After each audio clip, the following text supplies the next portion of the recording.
So the life of a sheep isn't easy. The second we go out gathering our resources, we've got to contend with wolves, looking for sheep specifically who are holding a lot of resources at the moment. So if we're there gathering our resources and we haven't claimed recently, we might be sitting on a lot of them, and at this point we become a target for the wolves. Now, how does the game work out if they do attack us whilst we're still collecting? How many of our resources they can steal? Well, the game does this via us playing a game with the wolf. We have our answers to certain questions, the wolf gives their answers, and depending on those answers, the wolf gets to steal a certain proportion and we get to keep a certain proportion. Now, it may be that whilst we're out collecting, no wolf comes to bother us at all, in which case we claim our resources and we come home with them all. We have to play this game though every time before we go out collecting, just in case a wolf does happen to attack us. Now, there are two of these games we might be asked to play.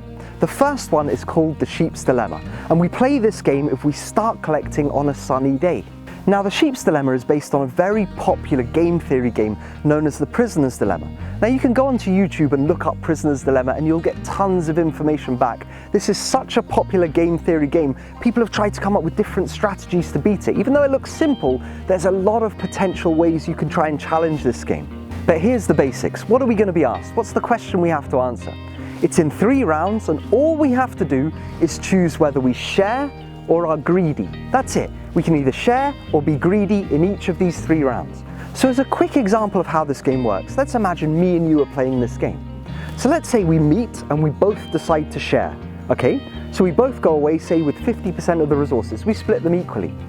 But let's say I think you're going to share and I know that if I'm greedy, I'll get a bigger take. So you choose share and I choose greed.